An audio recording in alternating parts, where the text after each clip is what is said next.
Imagine trying to fight a war, right? But instead of enemy tanks rolling across your border, the rivers you rely on to grow your food and power your cities suddenly just go dark. Yeah, there are no troops mobilizing, there are no missiles lighting up the sky.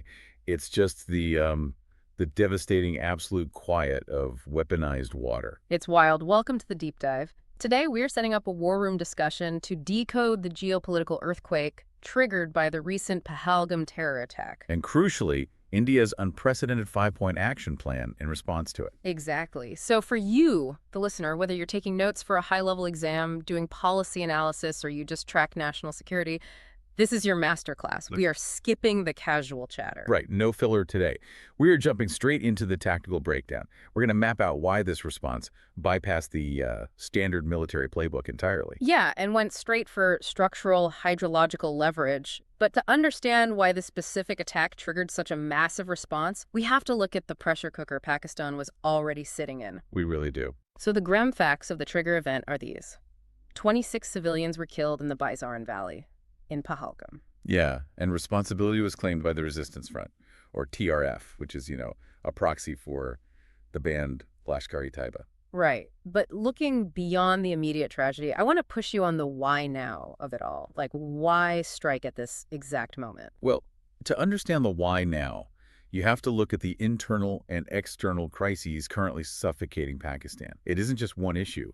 It's a perfect storm of four specific factors. Okay, lay them out for us. First is international isolation. Pakistan's traditional safety nets, so the U.S., Gulf states, even China, they are actively distancing themselves. When you say distancing, what does that actually look like on the ground? It's a deep fatigue. Islamabad is increasingly viewed as an unreliable partner. There's a total reluctance to provide the massive, unconditional bailouts they've historically relied on. Which leads directly to the second factor, I assume. Exactly. It's total economic collapse. We're talking soaring inflation, hollowed-out state institutions, and crucially, you have the rising Baloch insurgency on their western front. Oh, right, Balochistan. That's incredibly resource-rich, isn't it? It is, but the constant attacks on infrastructure there make foreign capital practically radioactive. The country is fundamentally unstable right now, deterring all foreign investors. Which makes them incredibly desperate. And then there's the third factor, which is their Kashmir policy. Yeah, and this is where identity politics meet geography. Pakistan views India's 2019 revocation of Article 370 and the subsequent stabilization of the region as a direct threat to its foundational narrative. Because their whole stance has been built on the idea of an unstable Kashmir for decades. Right, so watching India stabilize the region, especially when you contrast it with Pakistan's own struggles in Pakistan-occupied Kashmir, it's psychologically and politically intolerable for them. The contrast is definitely glaring. And what about the timing? The specific dates of this attack in Pahalgam weren't random. Not at all. That's the fourth factor, global geopolitical messaging. This attack perfectly coincided with two major diplomatic movements. The Indian Prime Minister visiting Saudi Arabia, right? Yes, and the U.S. Vice President's trip to India. This was a calculated, desperate attempt by Pakistan to force its way back into the regional spotlight. To violently signal that they still have influence in South Asia. Exactly, to say, hey, we can still disrupt the peace whenever we choose. Okay, so that context is vital for the background layer of our analysis, because understanding that absolute desperation perfectly explains why India completely sidestepped a conventional military standoff. They denied them the oxygen. Pakistan wanted a loud border skirmish for international attention, and India just refused to play that game. Right. Instead, the government rolled out a 5-point action plan. So let's break down the mechanics of these levers for the listener's memory layer, starting with the borders. So point one, the border response was immediate. The integrated checkpost at Atari Wagah is closed. Just a hard lock on physical transit. Total suspension of people and goods. The crucial date to remember here is May 1st, 2025. Only those with valid documents who already crossed over will be permitted to return by that deadline. Got it. And point two, they coupled that with a total visa freeze. Right. India canceled the SARC visa exemption scheme, the SVES, for Pakistani nationals. Even previously issued visas are void. But what really fascinated me were points 3 and 4, the military and diplomatic decoupling. Yeah, this is major. On the military front, Pakistan's defense Naval and air advisors in New Delhi were declared persona non grata and expelled. And India withdrew its own advisors from Islamabad at the same time. Just to clarify the mechanism there, what does an advisor actually do? Well, officially they facilitate defense relations, but practically, they are the primary conduits for reading the other side's military posture. Like an intelligence and back-channel communication lifeline to prevent miscalculations. Exactly. Removing them severs that lifeline completely, which raises the stakes exponentially. And on the diplomatic side, point 4, the staff strength at the Indian High Commission in Islamabad is slashed from 55 down to 30. Again, tying back to that May 1st, 2025 deadline, it's a deliberate freeze of bilateral dialogue. But Pakistan didn't just absorb this, right? They initiated mirror responses. Let's talk about the economic fallout. It's massive. Yeah, Pakistan suspended all trade. And for your data points, India-Pakistan trade had actually been recovering. It reached $1.2 billion in 2024. Wow, that's a lot. Yeah, it was a 127% increase from the previous year. That economic bridge is now entirely erased. And the airspace closure is huge, too. I remember post-Pulwama in 2019, when Pakistan shuts its skies, the cascading effects on India are brutal. Oh, absolutely. Flights to the Gulf, Europe, the U.S., they all have to reroute entirely around Pakistani airspace. Which spikes flight times by hours, and fuel costs drive passenger fares through the roof. It's definitely economic blowback on India. They also suspended the 1972 Simla Agreement, sealed their side of Wagah, and matched the downsizing of the High Commission to 30 members. Though, and this is such an interesting wrinkle, they made one single exception. They kept the Kartarpur corridor open for Sikh pilgrims. Why do that? It's pure optical management. They want to project a semblance of religious tolerance internationally, maintaining leverage with certain communities, even while freezing everything else. Okay, let's pivot to the significance analysis. The most crucial variable of that 5-point plan, the 5th point, the Indus Waters Treaty. This is where the real geopolitical earthquake happens. Right. We talked about weaponizing water earlier. For the listener, let's give the structural breakdown. How does this treaty actually work geographically? So the IWT was signed back in 1960, brokered by the World Bank. The framework allocates rivers geographically. The eastern rivers Ravi, Beas, and Sutlej go to India for unrestricted use. And the western rivers Indus, Jhelum, and Chenab go to Pakistan. Right, and those western rivers account for roughly 80% of the entire water system. India is only allowed limited, non-consumptive use of those. Like hydroelectricity and some agriculture, but with strict design restrictions. But wait, I need to stop you right there. This treaty is over 60 years old, brokered by the World Bank. Yeah. I thought international treaties like that were ironclad. How does India legally just hit pause on a river? What's the legal mechanism? It's a brilliant question, and it's what everyone is debating. There are two avenues. Internally, Article 12, Clause 3 of the treaty allows for modifications. India actually issued notices in 2023 and 2024 to do just that. Why did they issue those notices specifically? It was over two run-of-the-river hydroelectric projects, Kishanganga and Rattle. Run-of-the-river meaning they just use the natural flow, no massive valley flooding dams. Exactly. But Pakistan kept objecting, claiming design violations, so India sought a review. But the bolder move regarding total suspension comes from international law. Article 62 of the Vienna Convention. Article 62, if I recall, that deals with a fundamental change in the circumstances, right? You got it.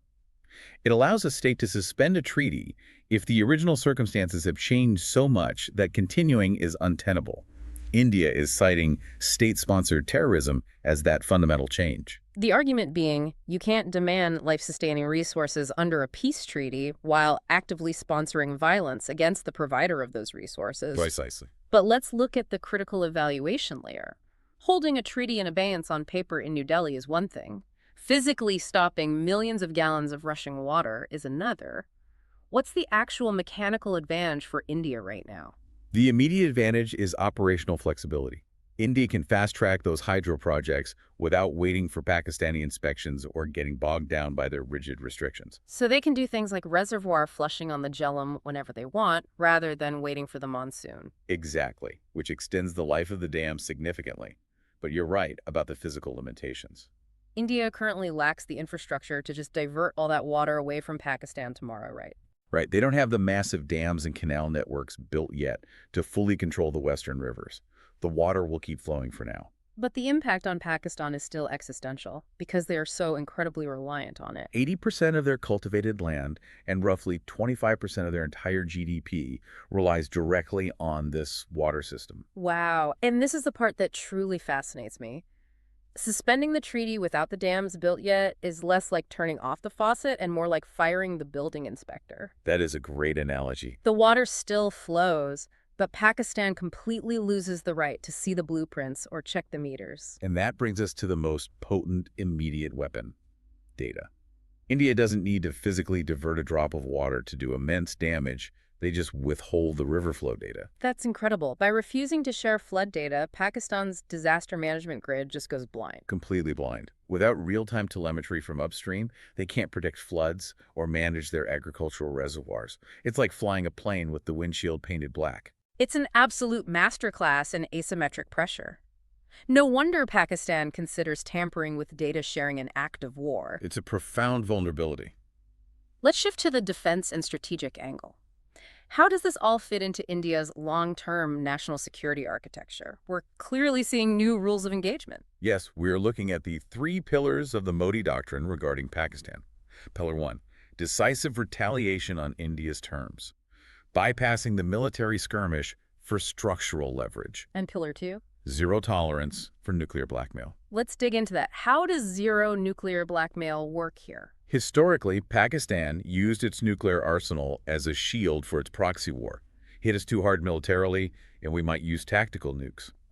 So by shifting the retaliation to water and diplomacy, India calls the bluff? Exactly. You can't drop a nuclear bomb on a river because the other country stops sending you data. It neutralizes the nuclear threat. That makes perfect sense. And the third pillar? No distinction between terrorists and their sponsors.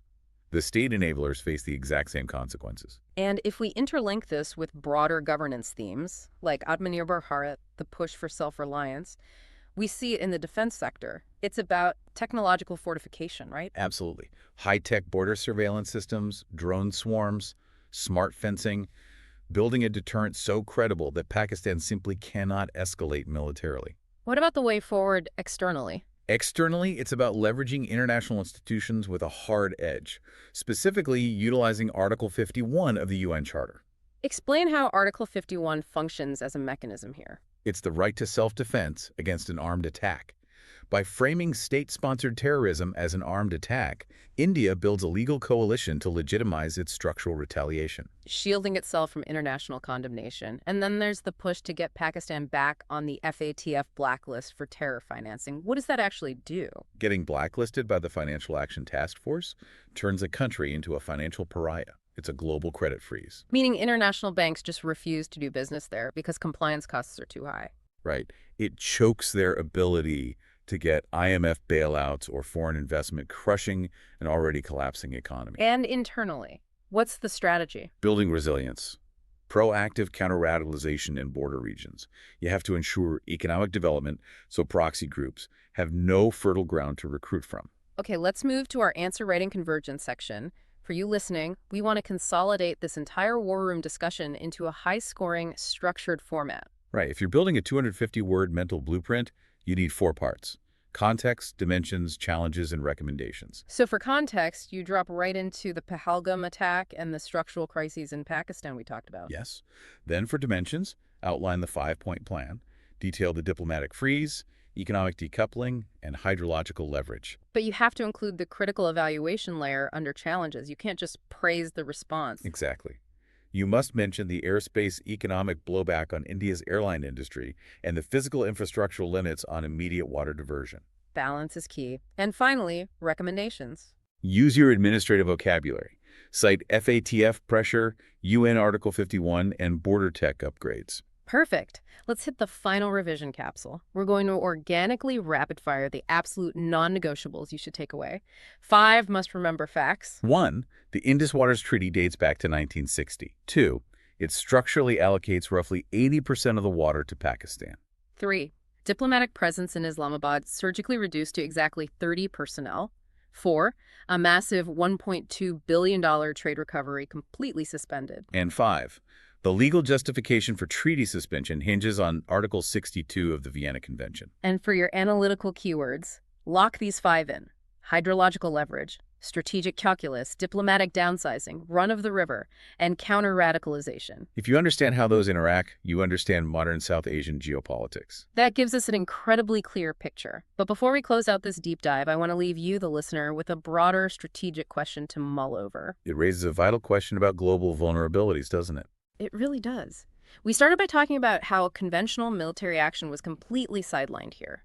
If water data, commercial airspace, and transit checkpoints are now the most devastating tools of retaliation. How does this redefine warfare in the 21st century? Exactly. The battlefield is everywhere now. When a conflict is won by withholding river data or shutting flight paths, you have to ask, how will global supply chains and climate resilience intersect with national security in the next decade? If the environment itself is the new battlefield, are defense doctrines truly prepared? Something to think about as you review the incredible shift we just witnessed. We'll see you in the next deep dive.